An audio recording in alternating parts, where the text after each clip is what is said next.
tidak mengetahui.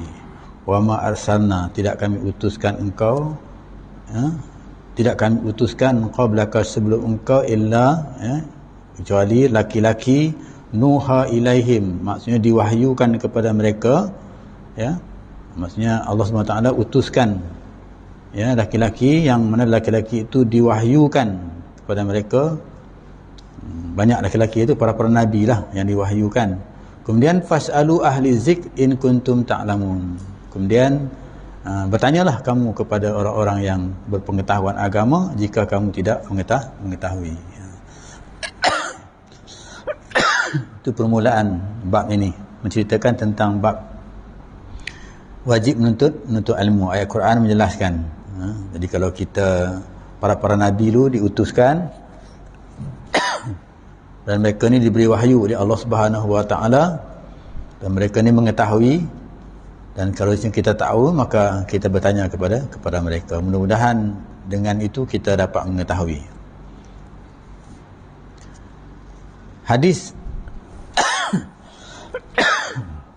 Hadisnya an Anas bin Malik radhiyallahu anhu qala Rasulullah sallallahu alaihi wasallam talabul ilmi faridatun ala kulli muslimin. Ibnu Majah wa ghairuh. Hadisnya pendek daripada Anas bin Malik radhiyallahu anhu, katanya Rasulullah sallallahu alaihi wasallam bersabda, menuntut ilmu adalah satu fardu yang wajib atas tiap-tiap seorang Islam. Fardu yang wajib atas tiap-tiap orang Islam, fardu ain. Fardu ain macam semayang 5 waktu, fardu ain. Wajib ke atas tiap-tiap orang Islam. Kulli muslimin, ada hadis yang disebut kulli muslimin wa muslimatun, termasuklah juga perempuan. Bukan muslimin ni maksudnya orang lelaki saja, termasuklah juga orang perempuan. Maknanya tuntut ilmu tu wajib. Hadis yang ke-20 ini, maksudnya hadis ini mewajibkan tiap-tiap orang Islam, lelaki dan perempuan, mempelajari ilmu agama.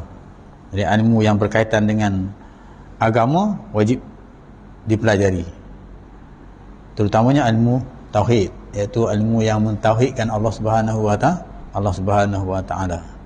Sebab rasul-rasul yang diutuskan oleh Allah Subhanahu Wa Taala itu, yang pertama sekali, semua mereka itu mengajak manusia kepada mentauhidkan Allah Subhanahu Wa Taala. Kalau kat sekolah kita belajar kata ilmu tauhid lah. Ilmu tauhid kalau kat sekolah. Ilmu tauhid. Kalau kita belajar dekat masjid ni, kat surau ni, kata ilmu yang berkaitan dengan sifat-sifat Allah lah, wujud, qidam, baqa, kan. Ilmu yang maknanya itu, ilmu tu kena wajib kita kena ketahui, kita kena belajar.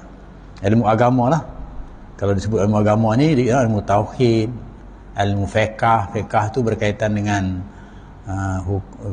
ibadat, ilmu yang berkenaan dengan munakahat, itu berkaitan dengan pernikahan, ilmu yang berkaitan dengan tadbir, iaitu menguruskan, ilmu yang berkaitan dengan akhlak, civic, dan akhlak sebagai seorang orang Islam, akhlak dia macam mana, macam akhlak Rasulullah sallallahu alaihi wasallam, innama bu'istu liutamma makarikal akhlak, kata Nabi, aku diutuskan untuk menyempurnakan akhlak manusia. Jadi manusia ni supaya berakhlak dengan akhlak yang baik, bukanlah berakhlak seperti mana orang-orang Arab di zaman jahiliah itu.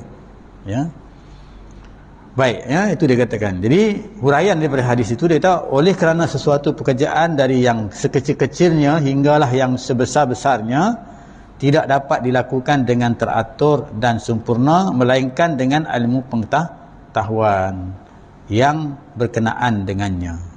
Jadi satu benda yang kalau kita nak buat dalam kehidupan kita ni, contohnya kalau berkaitan dengan ibadat, maka kita kena tahulah bagaimana cara untuk nak beribadat. Itu ilmu yang berkaitan dengan ibadat. Kalau kita beribadat semayang, kan, kalau zaman para sahabat, mungkin sahabat tanya macam mana semayang, Nabi kata sallu kama ra'aitumuni usalli, semayanglah macam mana aku semayang.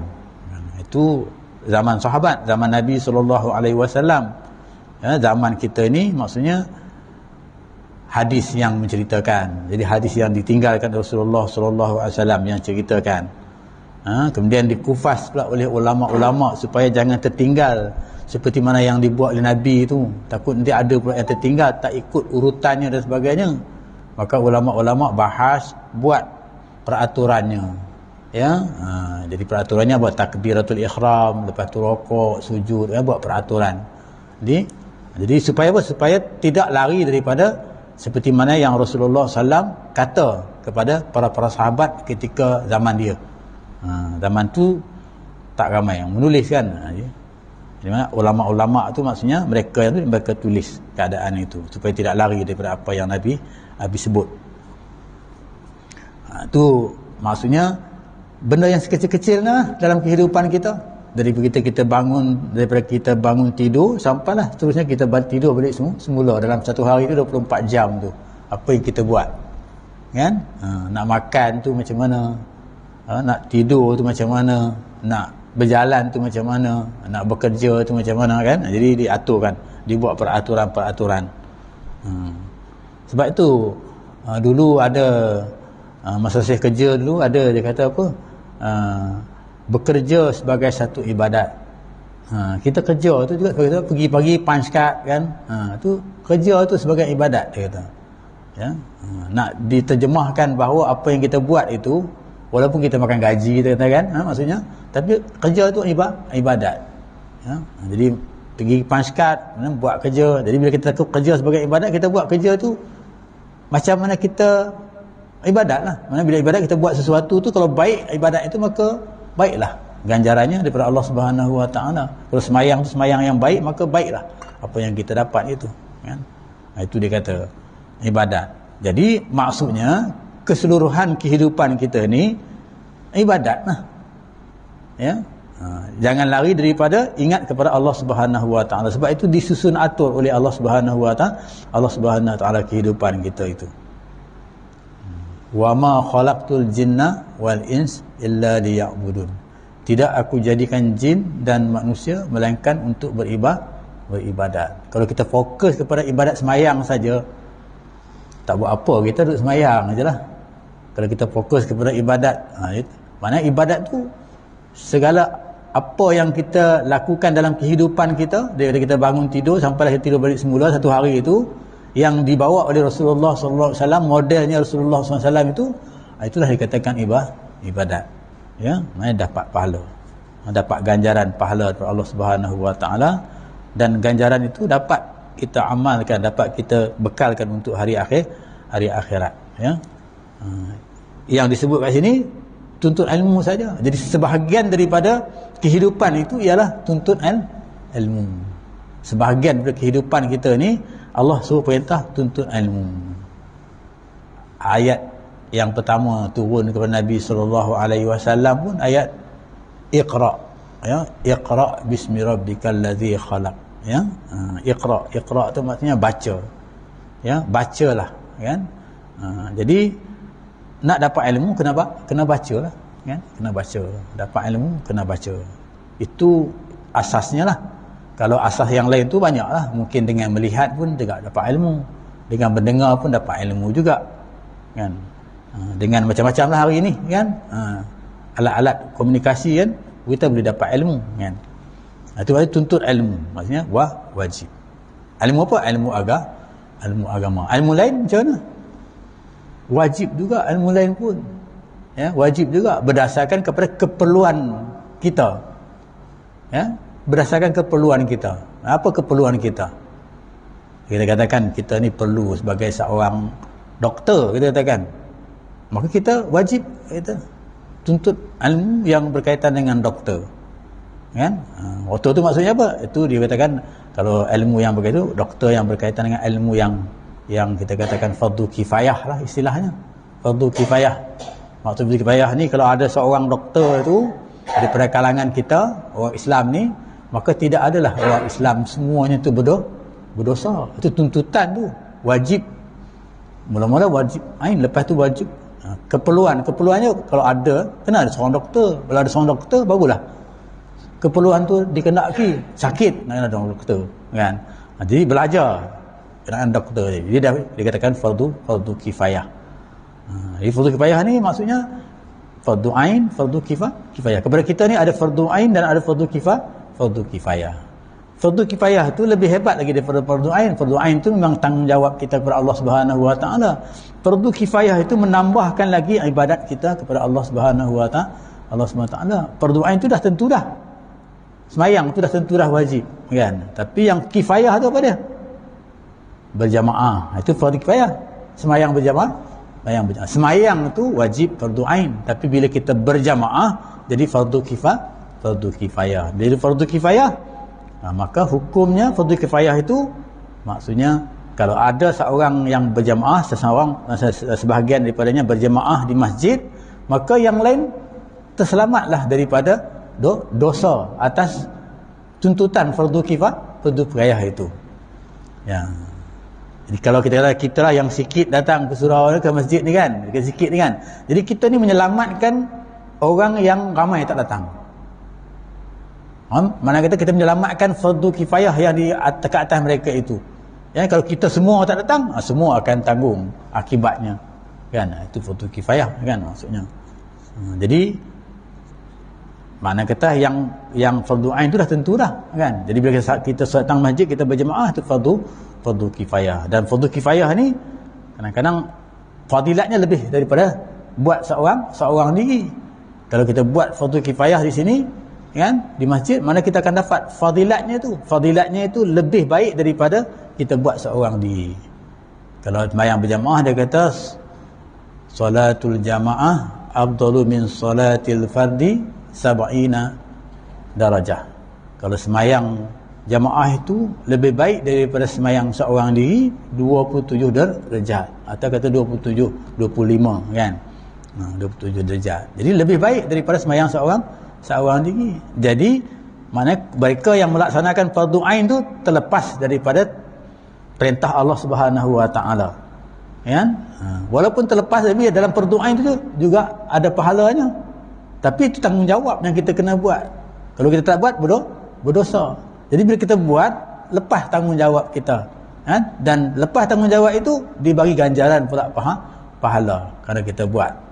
Kemudian ada juga fardu kifayah. Di sana ada bahagian fardu kifayah pula. Kita dapat bahagian fardu kifayah pula. Jadi banyaklah ganjaran itu.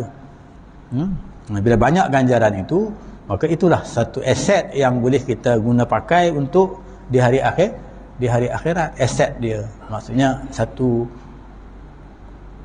benda yang boleh menyelamat kita di hari akhirat. Kalau dekat dunia, duit dapat menyelamatkan kita.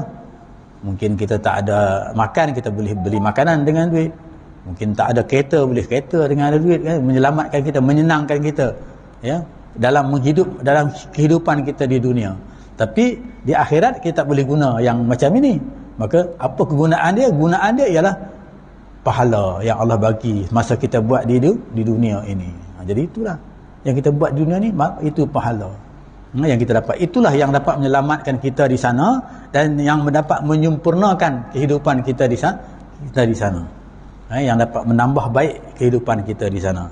Macam kita doa Rabbana atina fid dunya hasanah tu, maksud kita nak kebaikan dunia, nak kebaikan akhirat. Itulah aset dia.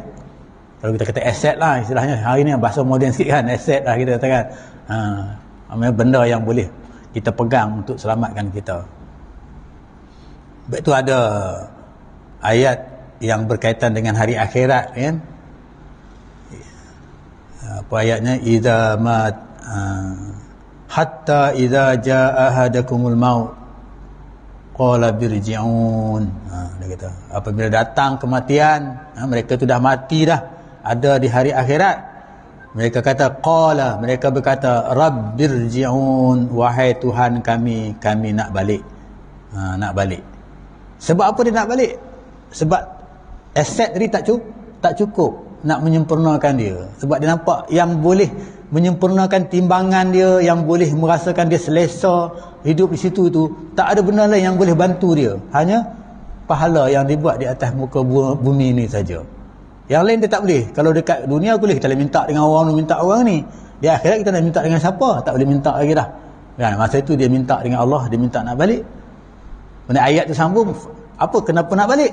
La'anli a'malis salihat mimma taraktu. Nak buat amalan-amalan baik, ya, supaya dapat pahala. Nak buat amalan-amalan baik ni supaya dapat pahala, sebab pahala itu yang akan menjamin dia, akan menjadikan dia selesa, dia senang duduk di hari akhirat itu. Kan? Yang mana dia tinggal selama ini, tertinggal selama ini. Jadi itu penyesalan yang tak boleh abang kata di cover lagi lah, kan, keadaan itu tak boleh balik lagi dah, kan. Jadi peluang yang ada ni maksudnya masa di sini lah yang kita nak peluang, ya, supaya bila sampai sana penyesalan tu tidak berlaku, sebab kita ada aset kita, harta kita yang boleh menjamin kedudukan kita di sana, kemudahan kepada kita di sana, kan. Itu yang dikatakan wajib dari sudut ilmu tu, maksudnya tuntut ilmu tu wajib tu ada pahalanya, ya, dan mungkin wajib ain dan wajib kifayah, kan. Jadi maknanya dalam sekecil-kecil perkara sampailah sebesar-besar perkara, ya, yang nak menyempurnakan kehidupan kita kena ada ilmu. Maka nyatalah wajibnya seorang mempelajari hukum dan peraturan Islam bagi apa sahaja perkara yang hendak dilakukannya sebagai wajib fardu ain. Jadi apa yang dia nak buat berdasarkan perintah Allah Subhanahu Wa Taala atas seseorang itu, atas diri seseorang itu, maka dia kena belajar, dia kena tahu.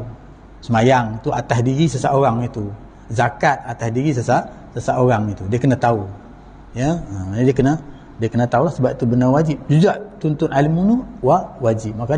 Maka dia wajib menuntut ilmu, wajib dia belajar, ya. Macam kita duduk dalam majlis yang macam ini belajar lah ni maksudnya, ya. Ada ganjaran yang Allah Subhanahu Wa Taala bagi kepada kita. Jadi maksudnya anak kita pergi sekolah tu, kita dah hantar pergi sekolah tu, dia dapat pahala fardu ain, menuntut ilmu, untuk ilmu tu untuk mudahkan dia di dunia lah, dan juga untuk mudah dia juga di akhirat. Kalau ilmu tu berkaitan dengan akhirat, ilmu agama, maka memudahkan dia di akhirat. Jadi itu maknanya dia dapat pahala, dia pergi sekolah tu. Cuma kita ni tak kata jangan penting sekolah nanti berdosa, kan. Kita jangan kata macam tu, kita kata jangan penting sekolah nanti cikgu marah, kan, nanti tak boleh masuk periksa, kurang kedatangan, kita kata begitu. Tapi kita tak menuju ke arah jangan penting sekolah berdosa, kan. Sebab agama mengajar kita supaya kita kena belajar, sebab belajar itu yang akan membimbing kita masa kita besar nanti, kan. Jadi pendekatan tu tak berlaku, kan. Bahkan kepada guru-guru agama pun tak berlaku begitu, kan. Hanya baca hadis ni dekat sini je lah, kan. Tapi tak approach-nya itu, orang kata bagaimana nak diterjemahkan hadis ni kepada orang yang menuntut ilmu. Anak kita tu mulai daripada dia sekolah, sampailah sekolah menengah, sampailah universiti, sampailah buat master, buat PhD, semuanya ada bahagian pahala daripada Allah Subhanahu Wa Taala. Itu pahala, maksudnya kalau ilmu tu dimanfaatkan kepada dunia, dia dapatlah bahagian pahala untuk dunia bagi akhirat, kan. Kalau ilmu tu maksudnya tak dimanfaatkan, maka tak ada lah, ataupun dimanfaatkan kepada benda yang boleh mendatangkan dosa kepada dia. Jadi maka dia tak dapatlah manfaat daripada ilmu tadi itu, kan. Jadi maksudnya dalam kehidupan kita ni wajib menuntut ilmu ni, maksudnya sebab itu kita tengok ada profesor-profesor yang buat master. Kawan saya tu Ustaz Darudin, ya, dulu kat JPS dia sebagai bos saya lah, ketua Jabatan Pendidikan Islam Selangor.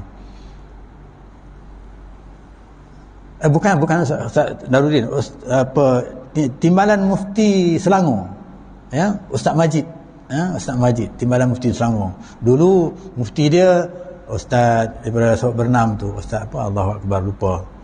Kemudian Timbalan Mufti Ustaz Majid, dia dulu Jabatan Pendidikan Selangor. Dia dah habis pencen dah, dia masuk ke universiti buat master. Masuk universiti mana? Universiti tu yang dekat Putrajaya tu apa? Cina universiti tu?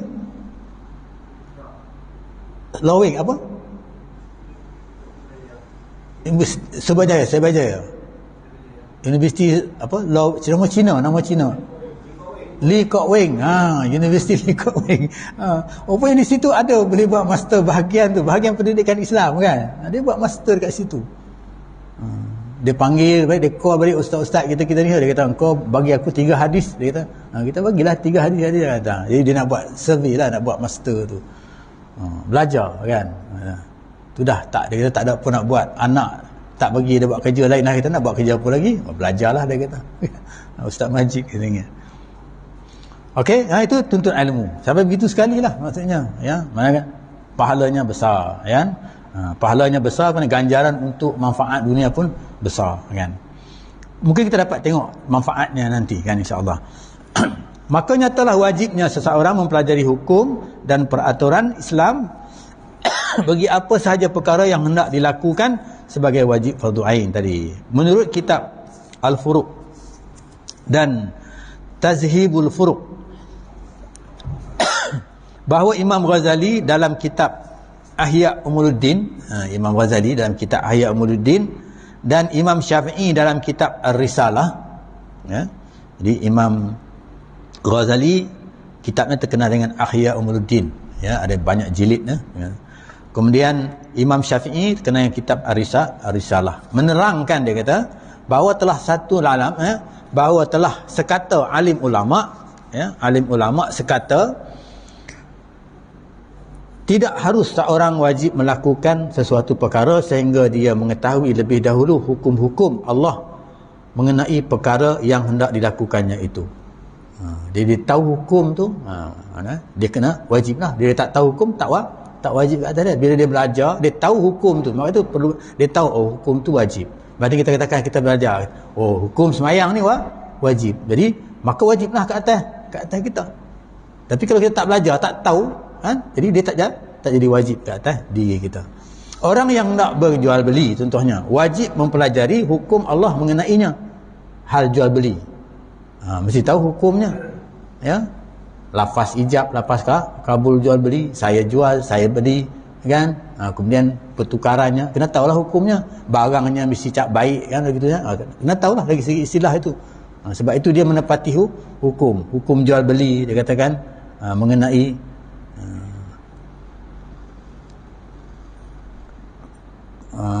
kemudian wajib, yang mana kata orang yang hendak berjual beli wajib mempelajari hukum Allah mengenainya. Dan orang yang hendak menyewa, mungkin nak menyewa tu barang lah, bab jual beli nak menyewa, ya, serupa juga memberi sewa, mengupah. Jadi hal-hal macam ni, mengupah, kita kan. Macam kita kata orang yang hendak menyewa, jadi nak menyewa tu bagaimana, ada perjanjiannya dan sebagainya. Kena tahu, kena belajar, kan, hal yang macam itu. Sebab bila kita buat dalam bentuk yang kita pelajari mengikut apa yang disebutkan oleh agama, dia mendatangkan pahala kepada kita, menepati syarat-syarat itu menjadi pahala, kan. Dahlah satu kelebihan kita bagi dia menyewa, kan, memudahkan dia. Tapi urusan yang kita buat itu, dia mendatangkan pahala, ibadat kepada kita. Jadi itu maksud kita wa ma khalaqtul jinna wal insa. Maksudnya apa yang kita lakukan sebagai ibadat, memberi sewa, kita kan, bagi dia sewa, kemudian mengupah, kita upah orang, kita kan, upah. Ada cara-cara dia, kan. Berapa, tanya dia dulu apa kita nak upah dia berapa. Itu peringkat yang boleh menyempurnakan, ya. Bila kita dah selesai dia buat kerja, apa kita kena buat, kena terus bayar kepada dia, jangan sampai peluhnya kering. Itu sampai begitu. Bayaran kita nak upah dia tu, ya. Perjanjian tadi dah buatlah berapa upahnya dan sebagainya. Misalnya mesti ngumpul kawasan ni berapa, 100, kita dia mestilah 100. Okey, kita puas hati. Orang yang miskin dulu lah, yang mengambil upah dia kena tanya tuan dia, macam mana, setuju tak, puas hati tak dengan apa kerja yang dia buat ni? Okey, setuju, puas hati. Kemudian ni saya nak bayar 100, setuju tak? Okey, setuju, kan? Okey, bayar 100. Berlakulah, kita kata, upah tu. Dan mesti syarat upah tu mestilah kena sampai dah habis. Kita kata habis, jangan lama-lama tangguh dia lah. Mana kata sebelum kering peluh dia tu kita dah bayar kepada dia. Itu yang terbaik lah. Tapi ada perbahasan ulama-ulama, katanya hari ini mungkin dia tak bayar on the spot masa tu, mungkin tak apalah, saya masuk dalam akaun contohnya begitu dan sebagainya. Itu pun dah terlaksana lah dari segi hukum itu. Maksudnya macam kita jual beli lah, kita katakan patutnya kena ada ijab kabul kita jual beli tu, kan. Saya jual ni, saya beli, kan. Ni duitnya, ni harganya berapa, kan, begitu kan. Tapi kita tak detail kan, sebab kita tahu tak, dia tulis kat situ harganya 50 sen, kita pun bayar 50 sen dia, kita ambil, dah jual beli tu dah berlaku, kan. Kalau misalnya kita masuk supermarket kita beli barang banyak, stroller tu beli barang banyak, dia pun masuk dalam mesin tu, dia kira kerak dia kira. Dia dah kira semua, dia tekan, dia keluarkan resip, ini dia RM250, kan. Dia bagi resip, kita pun ambil resip, kita keluarkan duit, bayar kepada dia, ataupun kita kata masuk scan ke apa kan, kita masuk, ya. Dah berlaku ijab kabul itu. Itu pun dia kira ijab kabul. Walaupun yang kita beli itu bukan orang Islam, kan, kita kata. Jadi berlaku ijab kabul. Jadi proses itu ada ganjaran pahalanya oleh Allah Subhanahu Wa Taala. Kalau proses itu betul lah maksudnya, kan, ada ganjaran pahalanya. Itu diolah kan bagaimana. Kalau kita nak ni saya beli, saya jual, jadi lambatlah benda itu, kan. Tiap item barang tu nak buat gitu lambat. Jadi ulama bahaskan maknanya itu memudahkan. Keluar resipnya, bayar, dan itulah. Resip tu sebagai tanda yang kita ni, dia bagi resip, kita pun bayar kepada dia, tanda jual beli itu dah selesai lah, kan. Itu perbahasan ulama lah nak menekan. Ataupun kata dan juga mengambil upah, wajib mempelajari hukum-hukumnya mengenainya. Demikian juga orang yang hendak sembahyang, wajib sembahyang dia wajib mempelajari hukum-hukum Allah mengenai sembahyang. Demikianlah. Jadi sebab itu kita bila soal-soal sembahyang ni, kita tahu benda tu wajib, kan. Tapi soal-soal jual beli ni kita tak terikat, tak terfikir benda macam itu sebagai satu ibadat. Kita ingat itu perkara biasa. Ya, kita tu perkara biasa, kan. Bila dalam bab ibadat ni, bila perkara biasa sembahyang, dia ada adab dia. Sembahyang boleh lah, tapi adab yang terbaik sembahyang macam mana? Kita juga adab jual beli, adab macam mana? Bukan mencampak aja duit tu, kan. Campak dia dah. Adab tu kena jaga, bagi mungkin dengan tangan kanan, mungkin dia pun begitu dan sebagainya, kan. Itu adab. Ya. Jadi setiap kelakuan itu maksudnya jadi ibadat kepada kita. Jadi itu ilmu, ya. Tapi kita tak beratkan hal-hal yang macam itu. Kita ingat itu perkara biasa, kan. Tidak, kan. Itu dari sudut agama, maksudnya di sana ada ganjaran ibadat di sana. Kalau pelaksanaan jual beli itu dilaksanakan dengan betul, upah ke, menyewa ke, dan sebagainya. Sembahyang tadi kita katakan, ya. Maka dia kata, sesiapa yang mengetahui hukum Allah dan beramal menurut apa yang diketahuinya, dia tahu tadi lah, hukum Allah jual beli begini, hukumnya dia tahu dah, katanya, dan beramal dengannya, dia kata, ya, beramal menurut apa yang diketahuinya, sudah tentu ia telah mentaati Allah, dan mentaati Allah dengan dua taat. Dia kata, dia tahu, kemudian dia mentaati Allah dengan dua taat. Dan siapa yang tidak mengetahui, atau dia tak tahulah, dan tidak pula beramal, dia tak beramal, dia tak tahu, kemudian dia tak beramal, sudah tentu dia telah menderhakakan kepada Allah Subhanahu Wa Taala dengan dua derhaka. Kan? Jadi maksudnya itu dikaitkan dengan tuntut ilmu tadi, wajib. Sebab apa? Sebab dengan tuntut ilmu kita jadi tahu. Bila kita tak tuntut, kita jadi tak tahu. Bila tak tahu, kita tertinggal. Ya, tertinggal apa yang kita, itu yang wajib. Kalau tengok Sayyidina Umar, Sayyidina Abu Bakar tu pun, benda yang sunat yang Nabi buat pun, dia takut tertinggal. Ya? Benda yang Nabi buat, Abu Bakar ni, yang sunat, benda tu. Tapi dia takut tertinggal. Dia tanya Aisyah, ya Aisyah, apa lagi yang aku tak buat, yang Nabi buat? Pasal begitu sekali, kan? Nak dapat ganjaran tu. Aisyah beritahu lah, okey dia, ini dia, kan. Bagi makan kepada orang ini yang sekian-sekian. Seperti mana Nabi buat. Dia buat lah benda tu, kan. Jadi itu makna kata sahabat zaman dulu lah, maknanya bukan hanya setakat yang diperintah kepada dia, hak yang Nabi buat pun dia nak ikut, supaya apa yang diikut Nabi itu, apa yang dibuat ikut Nabi itu ada ibadat kepada dia, kan.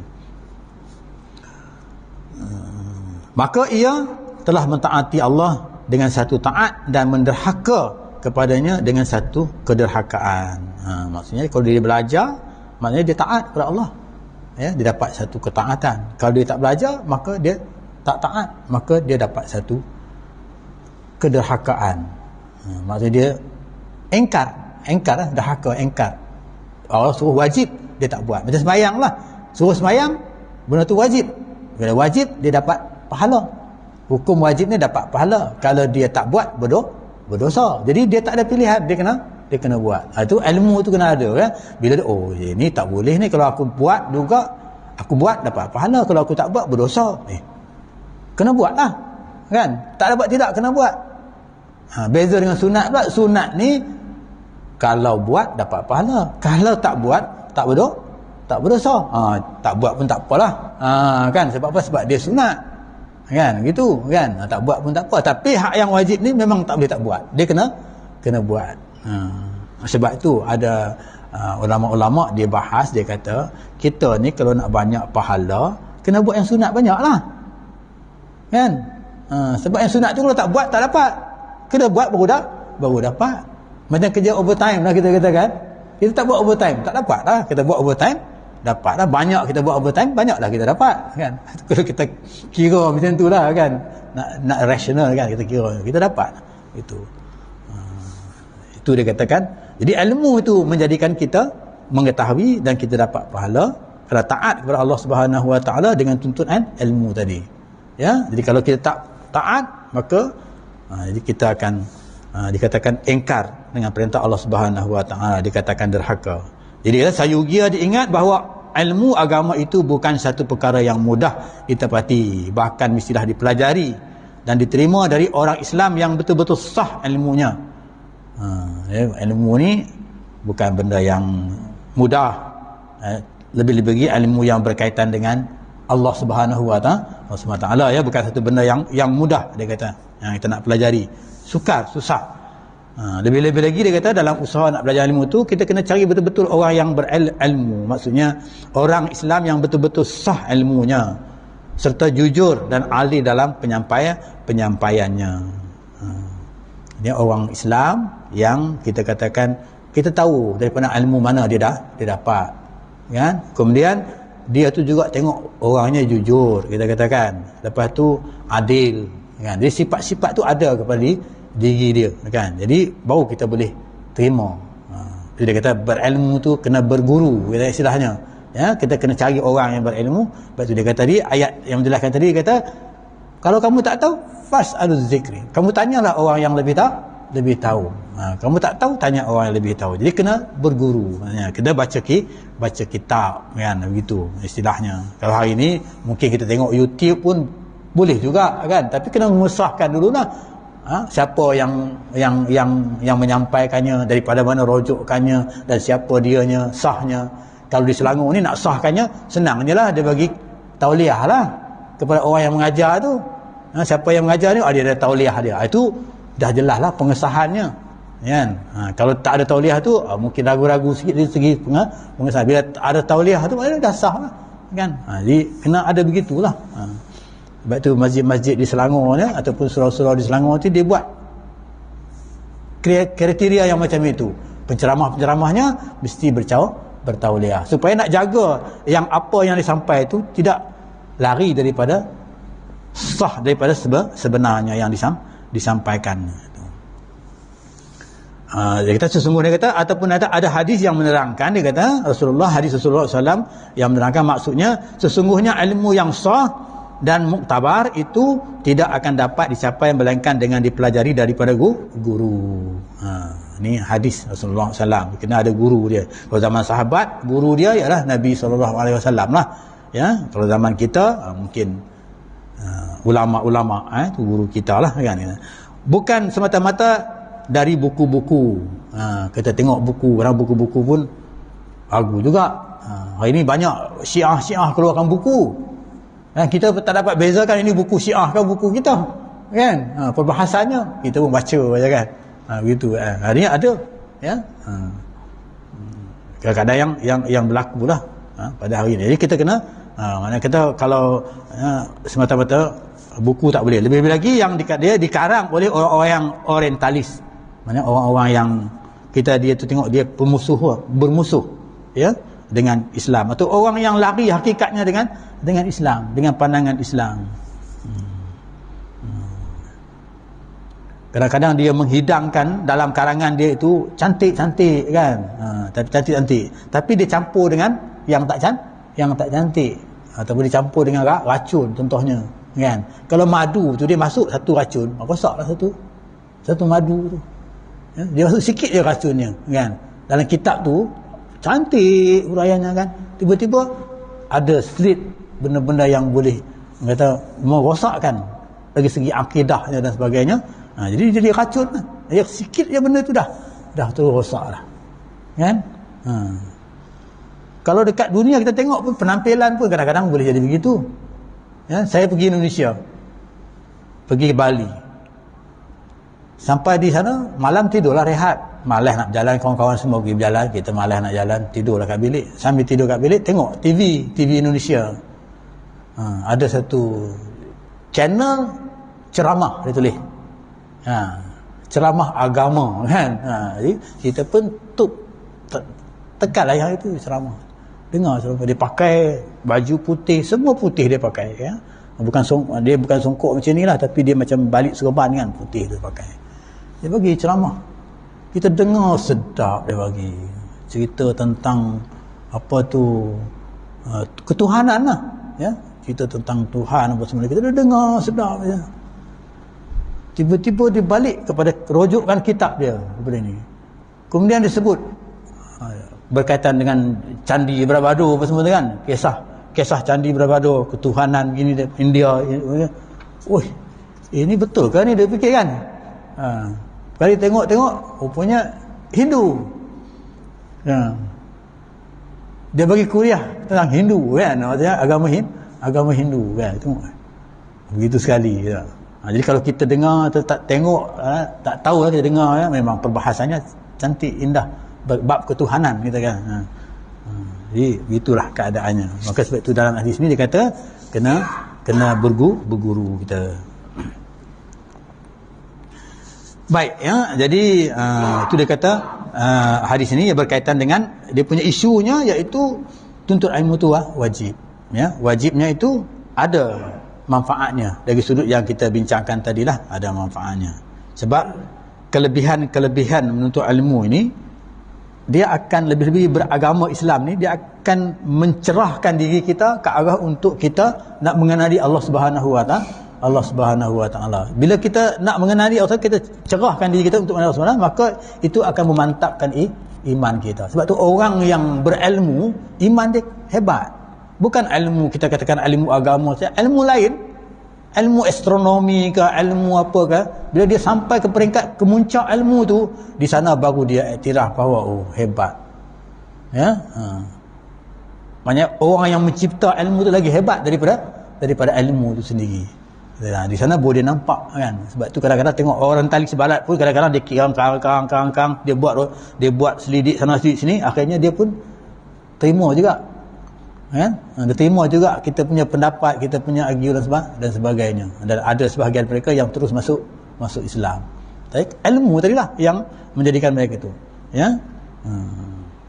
Sebab tu Allah kata hadisnya, man yuridillahu khaira yufaqihu fid din ya. Sesiapa yang Allah nak bagi dia tu kebaikan, nak bagi kepada orang tu kebaikan, dia nak bagi orang tu baiklah, kita katakan yufaqihu fid din, dia akan fahamkan orang itu dengan agama. Dia akan fahamkan. Dia belajar dengan agama, dia faham sikit, walaupun sikit dia faham, dia committed betul dengan kepahamannya itu. Contohnya lah, kita kata datuk nenek moyang kita dulu bukan belajar ilmu tinggi-tinggi, dia hanya belajar dengan tuan guru bab semayang je, semayang saja dia bab, tapi dia semayang betul, dia tak berhenti, dia semayang. Tuan guru tak semayang berjemaah lah dia kan, dia ikut betul-betul ilmu itu, dan ilmu itu memberi manfaat dia, memahamkan dia. Itu dia kata, kalau Allah nak orang tu jadi baik dengan sebab apa? Dengan ilmu yang dia faham tadi ya. Dia rasa nikmat dengan ilmu yang dia faham tadi, ataupun dengan amalan yang dia laku berdasarkan ilmu tadi, dia beramal, kemudian amalan tu dia rasa seronok, sedap, seronok kan. Itu dia katakan kelebihan ilmu tadi, dapat mendekatkan diri kita dengan Allah Subhanahu wa Ta'ala. Sebab kita nak dekat dengan Allah secara fizikal memang tak boleh lah kan, tapi nak dekat dari sudut ilmu, sebab Allah bagi kita akal untuk memikirkan tentang Allah ni dengan ilmu. Jadi kita ilmu itulah yang boleh mendekatkan kita. Macam ilmu orang-orang yang hebat lah. Mungkin kita konsep hari kiamat, kita katakan susah nak faham dalam kepala kita ya. tapi ada tu ustaz cerita dengan saya, mudah saya, dia kata nak faham konsep akhirat ni. Ya, kita tak pergi lagi kat sana, macam mana kita nak percaya? Ambil buat sampel, dia kata ikan dalam kolam, ikan yang dalam kolam tu, 2 ekor ikan dalam kolam tu, dia kata kan, yang seekor tu dia nak makan umpan yang dipancing oleh manusia. Hak yang ikan yang satu lagi ni, kerana ilmu dia tinggi, dia tahu walaupun dia tak pergi tempat itu, manusia mana pernah sampai ke bulan, angkasa tak pernah sampai, tapi dengan ilmu dia boleh sampai ke angkasa lepas kan, betul kan? Jadi dengan ilmu ni dia tahu, oh manusia ada dekat sana. Dia kata ikan kecil tu jangan makan, kalau kamu makan nanti kamu akan dimakan oleh manusia yang hidup di atas darat itu. Kata ikan kecil sebab dia tak ada ilmu, dia kata mana ada manusia duduk kat sana. Ikan besar tu pun tak pernah hidup kat sana, dia tak percaya, dia makan. Bila dia makan baru dia tahu ada alam lain, bukan hanya dalam kolam tu saja rupanya, ada alam lain yang ada kat sini. Begitulah konsep akhirat, bukan alam dunia ni, maksudnya ada alam akhirat. Konsep tu kita boleh guna apa? Dengan ilmu tadi lah kan. Jadi tanpa ilmu tu tak boleh kita guna pakailah konsep itu. Jadi kita berhenti setakat itu. Aku qouli hadza wa astaghfirullah. Assalamualaikum warahmatullahi wabarakatuh. Bismillahirrahmanirrahim. Alhamdulillahirabbil alamin wassalatu wassalamu ala asyrafil anbiya wal mursalin wa ala alihi washabbihi ajmain. Allahumma ja'alna minat tawwabin wa ja'alna minal mutatahhirin wa ja'alna min ibadikas shalihin. Rabbana atina fid dunya hasanah wa fil akhirati hasanah wa qina adzabannar. Alhamdulillahirabbil alamin. Qabalallahu minkum.